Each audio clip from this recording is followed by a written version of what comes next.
If I had to start my business over today and I was only able to take one skill with me, the skill that I'm going to talk about, the skill that I'm going to share with you is probably going to surprise you because it's not one of those things that people often talk about. It's actually one of the ones that's overlooked. So me saying that obviously lets you know that no, it's not being able to go in and do walkthroughs or submit proposals or to be able to recruit talent. It's not any of those things. The skill that I'm gonna talk about, again, it's overlooked, but it's the number one thing that I'll be looking to take with me if I was looking to rebuild my business. If this is your first time seeing me, my name is Marcus Crockett. This is Clean Things Solutions, where we take all of the guesswork out of how to start and grow your commercial cleaning business. If you're new to the channel, make sure you go ahead and hit the like and subscribe button. If you're already subscribed to the channel, make sure you click on the notification bell, scroll down, hit all, so you can see all of the new content that's coming out. And with that said, let's get into it. Yes, I said it right. I'm not taking any of those other skills. I can learn those things. I can learn them pretty quick. So, knowing how to go out, recruit talent, whether that's workers, subcontractors, or whether it's virtual assistants, all of those things. Like I can learn how to do those things and I can do it pretty quick. It's not gonna be your email marketing. It's not gonna be my LinkedIn market. It's not gonna be any of those things. And this is something that this is something that's overlooked. It's overlooked so much. And it doesn't matter whether I'm talking to a business owner who is, about to crack six figures, if I'm talking to someone with a seven-figure company, or even, a deca-millionaire company. This is something that we all pretty much have in common. It's one of those things that is so important, but again, it's overlooked, and it's something that, if I didn't have this, I would be looking to build this skill as quickly as possible. So what am I talking about?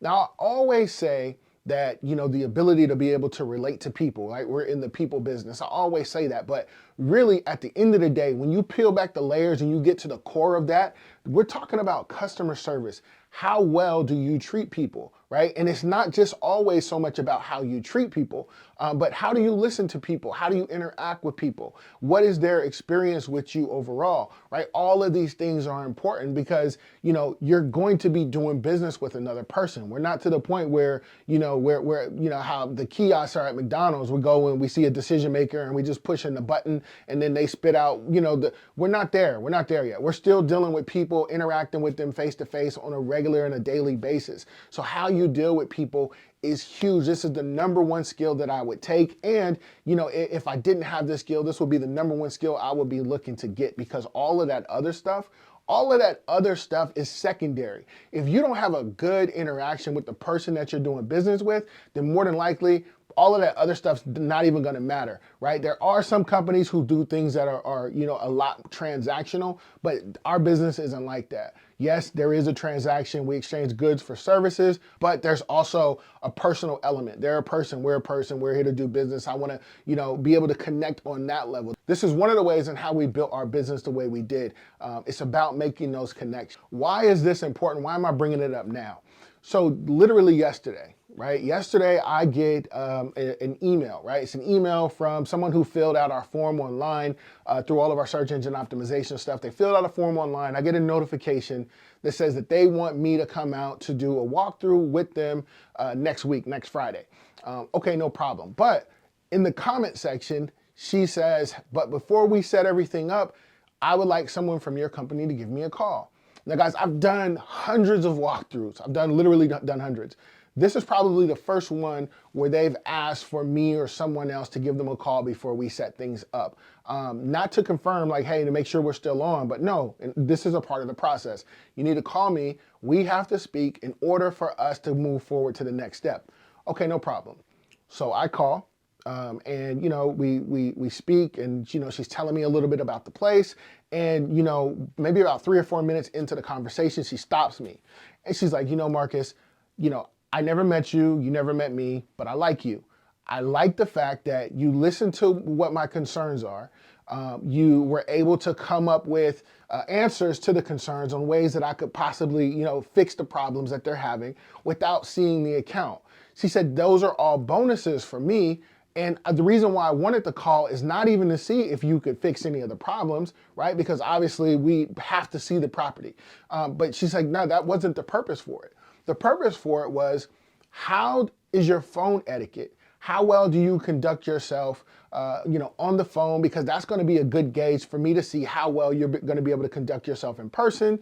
and your staff, like how, because your staff is a reflection of you, right? All of these things kind of caught me off guard because, again, like I said, I've never experienced that before, right?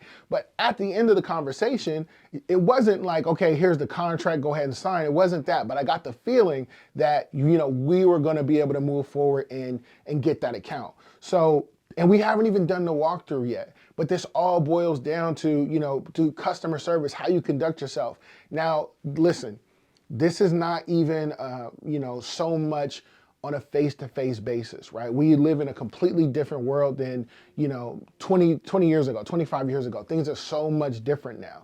A lot of, my customer service, a lot of, my company's customer service, a lot of that also too has to depend on what our image is online, right? So all of our Facebook stuff, how does that look? If you're on Instagram, like all of these places, because people look you up, they look your name, they look your company, all of those things. And if it's a poor representation of you, even though it's your own time and you're doing your own thing, they're going to take that as, I can't have this person in my business because look at what they're doing online. So that goes for me, that goes for any other people in upper management in my company, operations managers, so on and so forth. If you have a name with a business card in our company, you need to make sure that all of your stuff is either blocked, put on private, or airtight, because something as simple as you going out having fun with your friends on your weekends, whatever you're doing could be interpreted as this person makes bad decisions.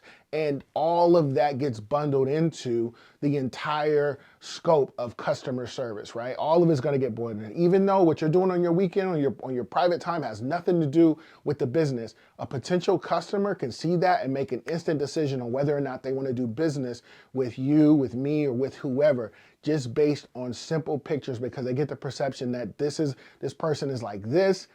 Even though they're on their own time, they probably conduct business the same way. So you want to make sure that all of that stuff is airtight. But again, if I could take one thing and one thing with me, that would be the ability that I have to connect with people, customer service, all of that. If you're in a position where you're looking for guidance, you're looking for direction in your business, the links to coaching and consultation is in the description. Also, the executive course is in the description. Make sure you go ahead, get signed up for that. People are having a lot of success in there. I want you to be one of them. But guys, that's the end of this video. Like I say, in the game of business, spectators only watch. Hustlers get into the game so they can win. I'm always dropping jewels, but the only way to be in position to pick them up, you have to like, comment, and subscribe. Once again, my name is Marcus Crockett. I'll catch you in the next one. Peace.